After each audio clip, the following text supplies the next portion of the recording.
네, 안녕하세요. 연극술사의 춤추는 별에 오신 걸 환영합니다.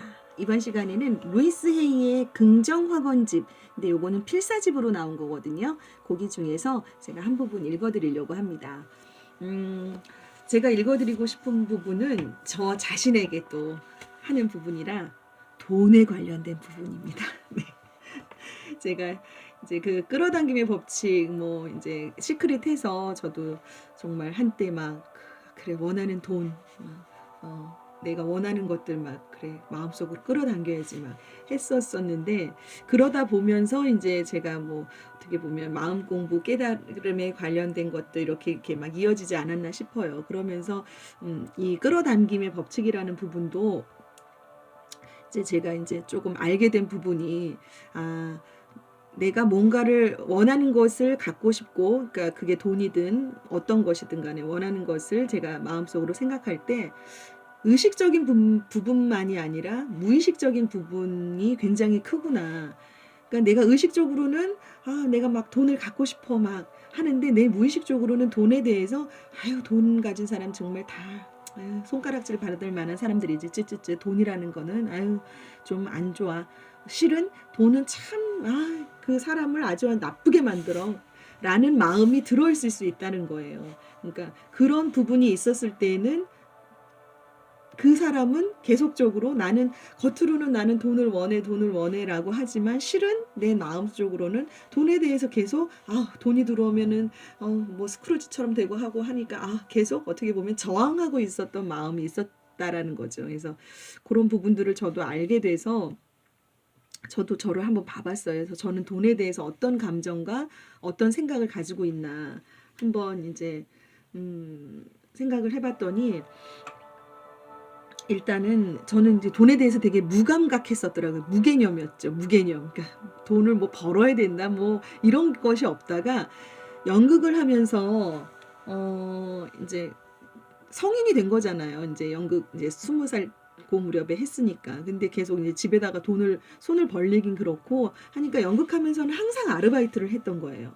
그러니까 연극하면서는 당연히 아르바이트를 해야 되는 거라고 생각을 했어요. 그러니까 연극하면서는 돈을 벌 수 없다라고 어떻게 보면 어느 순간부터 제가 그냥 고정화를 시켜버린 거예요. 그걸 그냥 법칙처럼. 그래서 그러다 보니까 생각이 좋아하는 일을 하면서는 돈을 벌 수가 없어. 힘들어.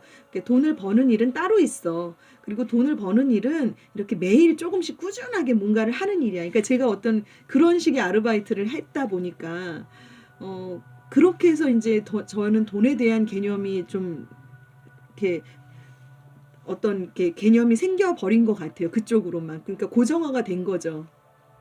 돈 벌기는 좀 힘들고 좋아하는 일을 통해선 벌 수 없다라는 식으로. 근데 그렇지 또 않은 부분이 있는 거죠. 좋아하는 일을 하면서 돈을 벌 수도 있고 그리고 돈을 벌기가 수월하고 또 돈을 뭐 이렇게 꼭 꾸준하게 매일매일 조금씩 어떤 일을 해서 버는 게 아니라 어떤 한순간에 내가 어떤 창조물을 통해서 어떤 많은 또 이렇게 큰 돈을 벌 수도 있는 거고 한 번에 그렇다라는 것을 저는 이쪽 기존에는 계속 부정하면서 살았던 거더라고요. 그래서 이제 그 부분은 조금 돼요. 제가 내가 또 돈에 대해서 이렇게 생각하는구나. 내가 익숙했던 대로 내가 그동안 이렇게 치우쳤던 생각으로만 또 하고 있구나.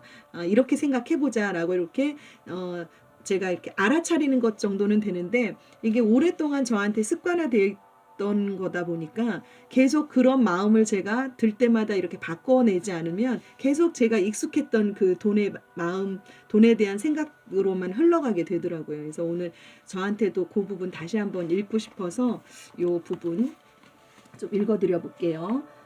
제목은 매일 놀라운 방법으로 내 삶에 풍요가 흘러 들어옵니다. 매일 놀라운 방법으로 내 삶에 풍요가 흘러 들어옵니다. 맨 처음 세상의 풍요는 누구나 이용할 수 있다는 말을 들었을 때는 어처구니가 없었다. 아니, 가난한 사람들은 눈에 보이지도 않나 보네. 아무 희망도 안 보이는 내 끔찍한 몰골을 좀 보라고 속으로 그런 생각을 했다. 당신의 가난은 의식 속의 믿음일 뿐이라는 말을 듣고는 정말 화가 났다. 그 까닭에 내가 번창하지 못한 게 다 내 책임이라는 사실을 깨닫고 받아들이기까지 오랜 세월이 걸렸다. 여기 루이스 헤이도 그렇게 생각을 하셨네요.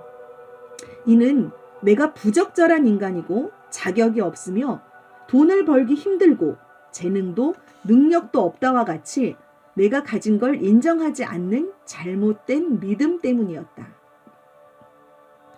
부는 돈이 찾아올 거라는 우리의 믿음에 달려있다. 자, 이 문장을 봤을 때 가장 먼저 어떤 생각이 드나요? 이 말을 믿나요? 아니면 화가 나나요? 아니면 무관심한가요? 그냥 이 책을 그냥 집어 던지고 싶은가요? 자, 이런 반응을 보였다면 좋습니다. 이는 내가 당신의 마음속 깊은 곳에 있는 뭔가를 건드린 것입니다. 자, 다시 한번 이 물음에 한번 생각해 보세요. 부는 돈이 찾아올 거라는 우리의 믿음에 달려있다. 라는 이 문장을 딱 들었을 때 어떤 생각이 드는지. 자, 아까 뭔가를 건드렸다라고 했어요. 각자의 자기의 마음속에 있는. 그것은 진실에 대한 저항 지점일 것입니다. 우리는 이 부분에 공을 들여야 합니다.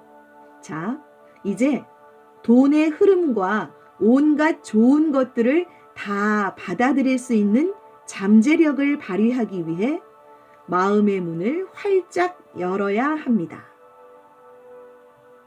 우리에게는 매일 놀라운 방법으로 우리들의 삶에 풍요가 흘러 들어옵니다.